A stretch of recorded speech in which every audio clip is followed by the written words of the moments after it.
ಇವತ್ತಿನ ವಿಡಿಯೋಗೆ ನಿಮ್ಮೆಲ್ಲರಿಗೂ ಸ್ವಾಗತ. ನಾನು ನಿಮ್ಮ ನಾರಾಯಣ್ ಸರ್. ಸ್ನೇಹಿತರೆ, ವಿಡಿಯೋ ಪ್ರಾರಂಭ ಮಾಡೋದಕ್ಕಿಂತ ಮುಂಚೆ ಒಂದು ಡಾಟಾವನ್ನ ನಿಮ್ಗೆ ತೋರಿಸ್ತೀನಿ ನೋಡಿಲೆ. ಇದು ರೈಲ್ವೆ ತನ್ನ ಅಫಿಸಿಯಲ್ ಆಗಿ ಬಿಡುಗಡೆ ಮಾಡಿದಂತ ಒಂದು ಡಾಟಾ. ಎಕ್ಸಾಮ್ಗೆ ಕೂತಂತ ವ್ಯಕ್ತಿಗಳಲ್ಲಿ ಪರೀಕ್ಷೆಗೆ ಹಾಜರಾದವರ ಶೇಕಡಾವಾರು ಸಂಖ್ಯೆ ಎಷ್ಟಂತ ಹೇಳ್ತದೆ. 46% ವಿದ್ಯಾರ್ಥಿಗಳು ಮಾತ್ರ ಪರೀಕ್ಷೆಗೆ ಹಾಜರಾಗ್ತಾ ಇದ್ದಾರೆ. ಈ 46 ಪರೀಕ್ಷೆಗಳಲ್ಲಿ ಅಂದ್ರೆ 100 ವಿದ್ಯಾರ್ಥಿಗಳಲ್ಲಿ 46 ಮಂದಿ ಎಕ್ಸಾಮ್ ಕೊಡ್ತಾ ಇದ್ದಾರೆ.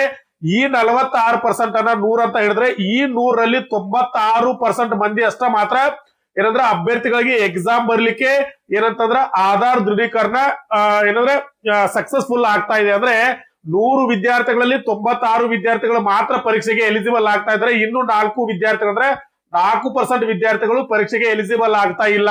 ಅಂದ್ರೆ ನೀವು ಎಕ್ಸಾಮ್ ಹೋದ್ರೂ ಸಹ ನಿಮ್ಗೆ ಏನಂತಂದ್ರೆ ಅಲೋವನ್ನ ಕೊಡ್ತಾ ಇಲ್ಲ ಅಂತ ಅರ್ಥ. ಏನ್ ಸಮಸ್ಯೆ ಆಗ್ತಾ ಇದೆ ಹೇಳಿದೆ, ಪರೀಕ್ಷೆಗೆ ಹೋಗುವ ಮೊದಲು ತಪ್ಪದೇ ತಿಳಿಯಬೇಕಾದ ಮುನ್ನೆಚ್ಚರಿಕೆ ಕ್ರಮಗಳು ಯಾವುವು, ಮುಂಜಾಗ್ರತಾ ಕ್ರಮಗಳು ಯಾವುವು. ಯಾಕಂದ್ರೆ ಎಲ್ಲರೂ ಮಾಡುವ ತಪ್ಪನ್ನ ನೀವು ಮಾಡಬೇಡಿ. ಒಂದ್ ವೇಳೆ ಮಾಡಿದ್ರೆ ಈ 4% ನಲ್ಲಿ ನೀವು ಇರ್ತೀರಿ. ಎಕ್ಸಾಮ್ ಹೋಗಿಯೂ ಸಹ ನೀವೇನಂತಂದ್ರೆ ಎಕ್ಸಾಮ್ ಇಂದ ಹೊಳ್ಳಿ ಬರ್ತಾ ಪರಿಸ್ಥಿತಿಯನ್ನ ತಂದುಕೊಳ್ಳಬಾರದು ಅಂತಂದ್ರ ಎಕ್ಸಾಮ್ ಹೋಗೋದಕ್ಕಿಂತ ಮುಂಚೆ ಏನೆಲ್ಲ ಒಂದು ಟಿಪ್ಪಣಿಗಳನ್ನ ಮಾಡ್ಕೊಳ್ಬೇಕು, ಏನೆಲ್ಲ ಮುಂಜಾಗ್ರತಾ ಕ್ರಮಗಳನ್ನ ತೆಗೆದುಕೊಳ್ಬೇಕಂತ ಹೇಳಿ ತಿಳ್ಕೊಳ್ಬೇಕಾಗ್ತದ. ಅದ್ರ ಬಗ್ಗೆ ನಾವೊಂದು ಡಿಟೇಲ್ ಆದಂತ ಚರ್ಚೆ ಮಾಡೋಣ ಸ್ನೇಹಿತರೆ. ಅದಕ್ಕಿಂತ ಮುಂಚೆ ಯಾರೆಲ್ಲ ವಿಡಿಯೋನ ಫಸ್ಟ್ ಟೈಮ್ ನೋಡ್ತಾ ಇದ್ರು ಚಾನೆಲ್ ಸಬ್ಸ್ಕ್ರೈಬ್ ಮಾಡ್ಕೊಳ್ಳಿ. ಅದೇ ರೀತಿ ಪಕ್ಕದಲ್ಲಿರೋ ಬೆಲ್ ಐಕಾನ್ ಪ್ರೆಸ್ ಮಾಡಿ, ಲೈಕ್ ಮಾಡಿ, ಶೇರ್ ಮಾಡಿ. ಮತ್ತೆ ನಮ್ಮ ವಾಟ್ಸ್ಆಪ್ ಗ್ರೂಪ್ ಇದೆ, ಆ ವಾಟ್ಸ್ಆಪ್ ಗ್ರೂಪ್ ಲಿಂಕ್ ಅನ್ನ ಕೆಳಗಡೆ ಕೊಟ್ಟಿರ್ತೀನಿ, ಅದಕ್ಕೆ ಜಾಯಿನ್ ಆಗಿ ಅದರಲ್ಲಿ ನಿಮಗೆ ಬೇಕಾದಂತ ಎಲ್ಲ ಅಪ್ಡೇಟ್ ಗಳನ್ನ ಮತ್ತೆ ಗ್ರೂಪ್ ಡಿಗೆ ಬೇಕಾದಂತ ಏನು ಒಂದು ಸ್ಟಡಿ ನೋಟ್ಸ್ ಇದೆ ಮತ್ತೆ ದಿನಪತ್ರಿಕೆಗಳನ್ನ ಮತ್ತೆ ಅಪ್ಡೇಟ್ ಗಳನ್ನ ನಾವು ಕಂಟಿನ್ಯೂಸ್ ಆಗಿ ಕೊಡ್ತಾ ಇರ್ತೀವಿ. ಬನ್ನಿ ವಿಡಿಯೋನ. ಸ್ನೇಹಿತರೆ, ಯಾವುದೇ ಒಂದು ಎಕ್ಸಾಮ್ಗೆ ಪ್ರಿಪರೇಷನ್ ಆಗೋದಕ್ಕಿಂತ ಮುಂಚೆ ಅದರ ಹಳೆಯ ಪ್ರಶ್ನೆ ಪತ್ರಗಳನ್ನ ಅನಲೈಸ್ ಮಾಡೋದು ತುಂಬಾ ಪ್ರಾಮುಖ್ಯತೆಯನ್ನ ಪಡೆದುಕೊಳ್ತದೆ. ಯಾಕಂದ್ರೆ ಈಗ ನಡೆಯುವಂತ ಗ್ರೂಪ್ ಡಿ ಪರೀಕ್ಷೆಗಳಲ್ಲಿ ಅತಿ ಹೆಚ್ಚು ಪ್ರಶ್ನೆಗಳು ಪ್ರೀವಿಯಸ್ ಕ್ವಶನ್ ಪೇಪರ್ ಇಂದ ಬಿದ್ದಿದಾವ ಅಂತ ಹೇಳಿ ತುಂಬಾ ಜನ ರಿವ್ಯೂ ಅನ್ನ ಕೊಡ್ತಾ ಇದ್ದಾರೆ. ಅಂದ್ರೆ ಅರ್ಥ ಏನು, ಇದು 2018, 2022 ಮತ್ತೆ 2013ರಲ್ಲಿ ಏನ್ ಎಕ್ಸಾಮ್ ನಡೆದಲ್ಲ ಅದರ ಪ್ರಶ್ನೆಗಳು ರಿಪೀಟ್ ಆಗಿದಾವೆ ಅಂತ ತುಂಬಾ ಜನ ಹೇಳ್ತಾ ಇದ್ದಾರೆ. ಆದ್ದರಿಂದ ನಮ್ಮ ಚಾನೆಲ್ ವತಿಯಿಂದ ನಿಮಗೆ ಏನಂತಂದ್ರೆ ಒಂದು ಕ್ವಶನ್ ಪೇಪರ್ ಬ್ಯಾಂಕ್ ಅನ್ನ ಕೊಡ್ತಾ ಇದೀವಿ ಸ್ನೇಹಿತರೆ. ಅಂದ್ರೆ ಇದರಲ್ಲಿ 2005ರಿಂದ ಹಿಡ್ಕೊಂಡು 2022ರವರೆಗೆ ಗ್ರೂಪ್ ಡಿಗೆ ನಡೆದಿರ್ತಕ್ಕಂತ ಹಳೆಯ ಪ್ರಶ್ನೆ ಪತ್ರಗಳನ್ನ ಪ್ರೀವಿಯಸ್ ಕ್ವಶನ್ ಪೇಪರ್ ಗಳನ್ನ ನಿಮಗೆ ಕೊಡ್ತಾ ಇದೀವಿ. ಅದು 30 ಸಟ್ಟು ಪ್ರಶ್ನೆ ಪತ್ರಗಳನ್ನ ನಿಮಗೆ ಕೊಡ್ತಾ ಇದೀವಿ ಸ್ನೇಹಿತರೆ. ಅದು ಕೇವಲ 99 ರೂಪಾಯಿಗಳನ್ನ ನೀವು ಪಾವತಿ ಮಾಡಿ ಈ ಪ್ರಶ್ನೆ ಪತ್ರಗಳನ್ನ ತೆಗೆದುಕೊಳ್ಬೇಕಾಗ್ತದೆ. ಯಾಕಂದ್ರೆ ಎಕ್ಸಾಮ್ ಅಲ್ಲಿ ಅತಿ ಹೆಚ್ಚು ಪ್ರಶ್ನೆಗಳು ರಿಪೀಟ್ ಆಗ್ತಾ ಇದಾವೆ. ಮತ್ತೆ ಎಕ್ಸಾಮ್ ಯಾವ ರೀತಿ ಇದೆ ಅಂತ ನೀವು ತಿಳ್ಕೊಳ್ಬೇಕಾತಂದ್ರ ಈ ಪ್ರಶ್ನೆ ಪತ್ರಗಳನ್ನ ಅನಲೈಸ್ ಮಾಡೋದು ತುಂಬಾ ಪ್ರಾಮುಖ್ಯತೆಯನ್ನ ಪಡೆದುಕೊಳ್ಳೋದು ಸ್ನೇಹಿತರೆ. ಅದರ ಜೊತೆಗೆ ನಮ್ಮ ಹತ್ರ NTPC ಪ್ರೀವಿಯಸ್ ಕ್ವಶನ್ ಪೇಪರ್ಗಳು ಇದಾವೆ, ಅವನು ಸಹ ನೀವು ತೆಗೆದುಕೊಳ್ಬಹುದು. ಅದೇ ರೀತಿ SSC JD ಪ್ರಶ್ನೆ ಪತ್ರಗಳಿದಾವೆ, ಅವನು ತೆಗೆದುಕೊಳ್ಬಹುದು. RRB ಟೆಕ್ನಿಷಿಯನ್, ALP, SSC ಇವೆಲ್ಲವೂ ಪ್ರಶ್ನೆಗಳ ಪತ್ರಗಳು ನಮ್ಮಲ್ಲಿ ಅವೈಲಬಲ್ ಇರ್ತಾವೆ. ಅವನ್ನ ನೀವು ತಗೊಂಡು ಸ್ಟಡಿಯನ್ನ ಮಾಡಬಹುದು ಸ್ನೇಹಿತರೆ. ಅದರ ಜೊತೆಗೆ ಏನೀಗ 4-5 ದಿನಗಳಲ್ಲಿ ಎಕ್ಸಾಮ್ ಅಲ್ಲಿ ಅತಿ ಹೆಚ್ಚು ಕರೆಂಟ್ ಅಫೇರ್ಸ್ ಬೀಳ್ತಾ ಇದ್ದಾವೆ, ನೀವೆಲ್ಲರೂ ನೋಡಿರ್ಬೋದು. ಆ ಒಂದು ಕರೆಂಟ್ ಅಫೇರ್ಸ್ ನೀವು ಕ್ಯಾಚ್ ಮಾಡ್ಬೇಕಂತಂದ್ರೆ 2025ರ ಕರೆಂಟ್ ಅಫೇರ್ಸ್ ಅನ್ನ ತಪ್ಪದೇ ಓದ್ಬೇಕಾಗ್ತದ. ಯಾಕಂದ್ರೆ ಅತಿ ಹೆಚ್ಚು ಪ್ರಶ್ನೆಗಳು 2025ರ ಕರೆಂಟ್ ಅಫೇರ್ಸ್ ಅಂದ್ರೆ ಜನವರಿ ಟು ಅಕ್ಟೋಬರ್ ಏನೋ ಒಂದು ಮಂತ್ ನಡೀತಾ ಇದೆಯಲ್ಲ, ಈ ಒಂದು ಏನಂದ್ರೆ ಮಂತ್ ನಲ್ಲಿ ಅತಿ ಹೆಚ್ಚು ಪ್ರಶ್ನೆಗಳು ಬೀಳ್ತಿದಾವೆ. ಆದ್ರಿಂದ ನಿಮಗೆ ಹೆಲ್ಪ್ ಆಗ್ಲಿ ಅಂತ ಹೇಳಿ ನಮ್ಮ ಚಾನೆಲ್ ವತಿಯಿಂದ ಕರೆಂಟ್ ಅಫೇರ್ಸ್ ನೋಟ್ಸ್ ಅನ್ನ ಕೊಡ್ತಾ ಇದೀವಿ ಸ್ನೇಹಿತರೆ. ಅದು 10 ತಿಂಗಳ ನೋಟ್ಸ್, ಜನವರಿ ಟು ಅಕ್ಟೋಬರ್. ಇದು ಕೇವಲ 99 ರೂಪಾಯಿಗಳನ್ನ ನೀವು ಪಾವತಿ ಮಾಡಿ ತೆಗೆದುಕೊಳ್ಬೇಕು. ಯಾರಿಗ್ ಬೇಕೋ ಅವರು ಈ ನಂಬರ್ಗೆ ಕಾಂಟ್ಯಾಕ್ಟ್ ಮಾಡಿ ತೆಗೆದುಕೊಳ್ಬಹುದು. ಅದರ ಜೊತೆಗೆ ನಿಮ್ಮ ಜನರಲ್ ಸೈನ್ಸ್ ಅಂತ ಒಂದು ಟಾಪಿಕ್ ಬರ್ತದೆ. ಇದ್ರ ಮೇಲೆ 25 ಅಂಕಗಳನ್ನ ನೀವು ಎಕ್ಸಾಮ್ ಅನ್ನ ಬರಿಬೇಕಾಗ್ತದೆ ಸ್ನೇಹಿತರೆ. ಆ ಒಂದು ಚಾಪ್ಟರ್ ನಲ್ಲಿ ಕೆಮಿಸ್ಟ್ರಿ, ಬಯಾಲಜಿ, ಫಿಸಿಕ್ಸ್ ಎಲ್ಲದರ ಮೇಲೆ ಪ್ರಶ್ನೆಗಳು ಬೀಳ್ತವೆ. ಅದಕ್ಕೆ ನಿಮಗೆ ಹೆಲ್ಪ್ ಆಗ್ಲಿ ಅಂತೇಳಿ ಜನರಲ್ ಸೈನ್ಸ್ ಸ್ಟಡಿ ಕಿಟ್ ಅಂತ ನಾವು ಒಂದು ಪ್ಯಾಕೇಜ್ ಅನ್ನ ಕೊಡ್ತಾ ಇದೀವಿ ಸ್ನೇಹಿತರೆ. ಇದು ಪ್ಯೂರ್ ಕನ್ನಡದಲ್ಲಿ ಇರ್ತೈತಿ. ಈ ಎಲ್ಲಾ ಸಿಲೆಬಸ್ ನಿಮಗೆ ಕವರ್ ಮಾಡಿ ಕೊಡ್ತೀವಿ. ಇದು ಸಹ ಇದರ ಒರಿಜಿನಲ್ ಬೆಲೆ 199 ರೂಪಾಯಿ ಇತ್ತು ಮೊದಲೇ. ನಾವು ಇದರ ಎಕ್ಸಾಮ್ಸ್ ಬಂದು ನಿಮಗೆ ಹೆಲ್ಪ್ ಆಗ್ಲಿ ಅಂತ ಕೇವಲ 99 ರೂಪಾಯಿಗಳ ಕೊಡ್ತಾ ಇದೀವಿ. ಯಾರಿಗ್ ಬೇಕು ಅವರು ಏನಾದ್ರೆ ಈ ಒಂದು ನಂಬರ್ ನ ಕಾಂಟ್ಯಾಕ್ಟ್ ಮಾಡಿ ತೆಗೆದುಕೊಳ್ಬಹುದು. ಮತ್ತೆ ಸ್ನೇಹಿತರೆ, ಇನ್ನೊಂದು ಇಂಪಾರ್ಟೆಂಟ್ ಏನಂದ್ರೆ ಒಂದು ಅಪ್ಡೇಟ್ ಇದೆ. ಏನಂತಂದ್ರೆ ನಮ್ಮಲ್ಲಿ ಸ್ಟಡಿ ಮಟೀರಿಯಲ್ಸ್ ಅಂದ್ರೆ ಟೋಟಲ್ ಆಗಿ ಏನೊಂದು ಜನರಲ್ ಅವೇರ್ನೆಸ್ ಅಂತ ಒಂದು ಏನಂದ್ರೆ ಒಂದು ಚಾಪ್ಟರ್ ಇದೆ. ಆ ಒಂದು ಚಾಪ್ಟರ್ ಅಂದ್ರೆ ಒಂದು 20 ಮಾರ್ಕ್ಸ್ ಎಕ್ಸಾಮ್ ಇರ್ತಲ್ಲ, ಅವು ಎಲ್ಲವೂ ಕವರ್ ಆಗುವಂತ ಒಂದು ನೋಟ್ಸ್ ಪ್ಯಾಕೇಜ್ ಇದೆ. ಇದರಲ್ಲಿ general science, current affairs, Indian history, Indian constitution, general awareness ಅಂದ್ರೆ GK ಅಂತ ಕರಿತೀವಿ, ಇವೆಲ್ಲವೂ ಕೂಡಿರ್ತವೆ. ಇವೆಲ್ಲವೂ ಕೂಡಿ ಇದರ ಜೊತೆಗೆ ನಿಮಗೆ ಹಳೆಯ ಪ್ರಶ್ನೆ ಪತ್ರಗಳು ಸಹ ನಾವು ಉಚಿತವಾಗಿ ಕೊಡ್ತಾ ಇದೀವಿ. ಇವೆಲ್ಲವೂ ಸೇರಿ ಇದರ ಬೆಲೆ ಕೇವಲ 299 ರೂಪಾಯಿ ಇರ್ತದೆ ಸ್ನೇಹಿತರೆ. ಇವೆಲ್ಲವೂ ಬೇಕಂತಾರೆ 299 ಪಾವತಿ ಮಾಡಿ ಈ ನಮಗೆ ಕಾಂಟ್ಯಾಕ್ಟ್ ಮಾಡಿದ್ರೆ ನಾನು ನಿಮ್ಗೆ ಕೊಡ್ತೀನಿ ಸ್ನೇಹಿತರೆ. ನಾನು ಅವಾಗಲೇ ನಿಮ್ಗೆ ತೋರಿಸಲ್ಲ, ಇದು RRB ಅಜ್ಮೀರ್ ಒಂದು ವತಿಯಿಂದ ಕೊಟ್ಟಿರ್ತಕ್ಕಂತ ಒಂದು ಆಡ್. ಇದು ಬೇರೆ ಭಾಷೆಯಲ್ಲಿತ್ತು, ನಾನು ಕನ್ನಡ ಟ್ರಾನ್ಸ್ಲೇಟ್ ಮಾಡಿ ಕೊಡ್ತಾ ಇದ್ದೀವಿ. ಎಲ್ಲಾ RRBಗಳಲ್ಲಿ ಇದೇ ಒಂದು ಏನಂದ್ರೆ ಸಿಮಿಲರ್ ಆದಂತ ಪರಿಸ್ಥಿತಿ ಇದೆ. ಎಕ್ಸಾಮ್ಗೆ ಅಟೆಂಡ್ ಆದಂತ ಎಲ್ಲಾ ವಿದ್ಯಾರ್ಥಿಗಳು ಅಂದ್ರೆ ಎಕ್ಸಾಮ್ಗೆ ಅಪ್ಲಿಕೇಶನ್ ಯಾರು ಹಾಕಿರ್ತಾರಲ್ಲ ಅದರಲ್ಲಿ ಹೆಚ್ಚು ಕಡಿಮೆ 50% ವಿದ್ಯಾರ್ಥಿಗಳು ಮಾತ್ರ ಪರೀಕ್ಷೆಗೆ ಹಾಜರಾಗ್ತಾ ಇದ್ದಾರೆ. ಇನ್ನು 50% ವಿದ್ಯಾರ್ಥಿಗಳು ಪರೀಕ್ಷೆನ ತಪ್ಪಿಸ್ಕೊಳ್ತಾ ಇದ್ದಾರೆ. ಏನೆಲ್ಲ ಕಾರಣ ಇರ್ಬೋದು? ಅವರು ಸರಿಯಾದ ಸ್ಟಡಿ ಮಾಡಿರದೇ ಇರ್ಬೋದು, ಎಕ್ಸಾಮ್ ಬಗ್ಗೆ ಸರಿಯಾದ ಮಾಹಿತಿ ಇರ್ಬೋದು, ಇಲ್ಲದೆ ಇರ್ಬೋದು. ಈ ಎಲ್ಲಾ ಕಾರಣಗಳಿಂದ ಅವ್ರು ಏನೋ ಒಂದು ಎಕ್ಸಾಮ್ಗೆ 50% ಏನಂದ್ರೆ ಎಕ್ಸಾಮ್ ಇಂದ ಹಿಂದೆ ಉಳಿತಾ ಇದ್ದಾರೆ. ನಾವೇನೋ ಒಂದು ಅಂಜಿದ್ವಲ್ಲ, 1 ಕೋಟಿಗೂ ಅತಿ ಹೆಚ್ಚು ಅಭ್ಯರ್ಥಿಗಳು ಪರೀಕ್ಷೆಗೆ ಅಪ್ಲಿಕೇಶನ್ ಹಾಕಿದಾರ ಅಂತ ಹೇಳಿ ನೀವು ಇಲ್ಲಿ ನೋಡ್ಬೋದು. 50% ವಿದ್ಯಾರ್ಥಿಗಳು ಏನಾದ್ರೆ ಪರೀಕ್ಷೆಯಿಂದ ಹಿಂದೆ ಉಳಿತಾ ಇದ್ದಾರೆ ಅಂತ ಅರ್ಥ.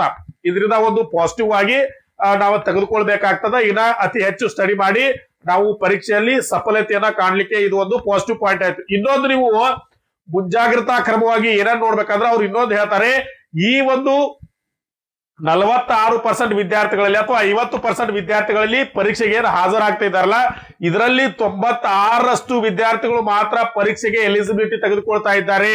ಇನ್ನು 4% ವಿದ್ಯಾರ್ಥಿಗಳು ಪರೀಕ್ಷೆಯಿಂದ ದೂರ ಸರಿತಾ ಇದ್ದಾರೆ, ಅಂದ್ರೆ ದೂರ ಸರಿಸಲ್ಪಡ್ತಾ ಇದ್ದಾರೆ. ಯಾಕಂತಂದ್ರೆ ಅವರು ಸರಿಯಾದ ಡಾಕ್ಯುಮೆಂಟ್ಸ್ ಗಳನ್ನ ಮತ್ತು ಸರಿಯಾದ ಆಧಾರ್ ದೃಢೀಕರಣ ಅವ್ರದ್ದು ಆಗ್ತಾ ಇಲ್ಲ ಅಂತ ಅರ್ಥ. ಏನಿದ್ರ ಅರ್ಥ ಅಂತಂದ್ರೆ ಅವರು ಸರಿಯಾದ ಎಕ್ಸಾಮ್ಗೆ ಬೇಕಾದಂತ ಸರಿಯಾದ ಡಾಕ್ಯುಮೆಂಟ್ಸ್ ಅನ್ನ ತರ್ತಾ ಇಲ್ಲ. ಮತ್ತೆ ಎಕ್ಸಾಮ್ ರೂಲ್ಸ್ ರೆಗ್ಯುಲೇಷನ್ ಇರ್ತೈತಿ, ಆ ರೂಲ್ಸ್ ರೆಗ್ಯುಲೇಷನ್ ಗೆ ಸರಿಯಾಗಿ ಪಾಲಿಸದೇ ಇರುವುದರಿಂದ ಅವರನ್ನ ಎಕ್ಸಾಮ್ ಇಂದ ದೂರ ಸರಿಸ್ತಾ ಇದ್ದಾರೆ ಅಂತ ಹೇಳಿ ಹೇಳ್ತಾ ಇದ್ದಾರೆ ಸ್ನೇಹಿತರೆ. ಇದನ್ನ ನಾವು ತುಂಬಾ ಗಮನಿಸಬೇಕಾಗ್ತದೆ. ಯಾಕಂದ್ರೆ ನಮ್ಮ ಜೊತೆಗೂ ಇದು ನಡಿಬಾರ್ದಂತ ನೀವು ಎಕ್ಸಾಮ್ಗೆ ಯಾರೆಲ್ಲ ಹೋಗ್ತಾ ಇದ್ರು ಅವರು ಕೆಲವೊಂದು ಮುಂಜಾಗ್ರತಾ ಕ್ರಮವನ್ನ ನೀವು ತೆಗೆದುಕೊಂಡು ಹೋಗ್ಬೇಕಾಗ್ತದೆ. ಕೆಲವೊಂದು ಡೂ ಅಂಡ್ ಡೋಂಟ್ಸ್ ಅಂತ ಇರ್ತಾವೆ. ಅಂದ್ರೆ ನೀವು ಕೆಲವೊಂದನ್ನ ಮಾಡಬೇಕು, ಕೆಲವೊಂದನ್ನ ಮಾಡಬಾರ್ದು. ಇವನ್ನೆಲ್ಲ ತಿಳ್ಕೊಂಡು ನೀವು ಎಕ್ಸಾಮ್ಗೆ ಹೋದ್ರೆ ಅಂತಂದ್ರೆ ಎಕ್ಸಾಮ್ ಅಲ್ಲಿ ಬರಿಬಹುದು. ನೀವು ಎಕ್ಸಾಮ್ಗೆ ಓದ್ತಿರೋ ಬಿಡ್ತಿರೋ ಅದು ಸೆಕೆಂಡ್ರಿ. ಏನನ್ನ ಓದ್ಬೇಕು ಏನನ್ನ ಓದ್ಬಾರ್ದು ಅನ್ನೋದು ಅದು ಬೇರೆ. ಮೊದಲು ಎಕ್ಸಾಮ್ಗೆ ನೀವು ಅಟೆಂಡ್ ಆಗ್ಬೇಕಂತಂದ್ರೆ ಕೆಲವೊಂದು ಏನಂತಂದ್ರೆ ಒಂದು ರೂಲ್ಸ್ ಅನ್ನ ಫಾಲೋ ಮಾಡ್ಬೇಕಾಗ್ತದ. ಎಕ್ಸಾಮ್ಗೆ ಕೆಲವೊಂದು ಡಾಕ್ಯುಮೆಂಟ್ಸ್ ಅನ್ನ ಓದ್ಬೇಕಾಗ್ತದ.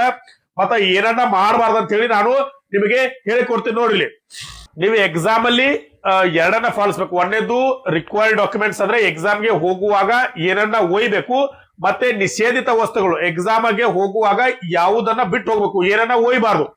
ನೀವು ಮೊದಲೇಗೆ ಎಕ್ಸಾಮ್ಗೆ ಹೋಗುವಾಗ ನಿಮ್ಮ ಕಾಲ್ ಲೆಟರ್ ಇರ್ತಲ್ಲ, ಕಾಲ್ ಲೆಟರ್ ಅನ್ನ ಡೌನ್ಲೋಡ್ ಮಾಡ್ಕೊಂಡು ತಗೊಂಡು ಹೋಗ್ಬೇಕು. ಇನ್ನ ಒರಿಜಿನಲ್ ID ಪ್ರೂಫ್ ಯಾವುದೇ ರೀತಿಯ ಜೆರಾಕ್ಸ್ ಅನ್ನ ಫೋಟೋ ಕಾಪಿಯನ್ನ ತೆಗೆದುಕೊಂಡು ಹೋಗ್ಲಿಕ್ಕೆ ಅಲೌ ಕೊಡುದಿಲ್ಲ. ID ಪ್ರೂಫ್ ಅಂದ್ರೆ ಏನೇನು ನಿಮ್ಮ ಆಧಾರ್ ಕಾರ್ಡ್ ಆಗಿರ್ಬೋದು, ವೋಟರ್ ಐಡಿ ಆಗಿರ್ಬೋದು, ಲೈಸೆನ್ಸ್ ಆಗಿರ್ಬೋದು, ಈ ಯಾವುದನ್ನಾದ್ರೂ ಎರಡನ್ನ ತೆಗೆದು ಹೋಗ್ರಿ, ಒಂದನ್ನ ಮಾತ್ರ ಒಯ್ಲಿಕ್ಕೆ ಹೋಗ್ಬೇಡಿ. ಎಮರ್ಜೆನ್ಸಿ ಪರ್ಪಸ್ ಎರಡನ್ನ ಒಯ್ರಿ. ಇನ್ನೊಂದು ಇಂಪಾರ್ಟೆಂಟ್ ಏನಂತಂದ್ರ 2 ಫೋಟೋವನ್ನ ಒಯ್ಬೇಕು.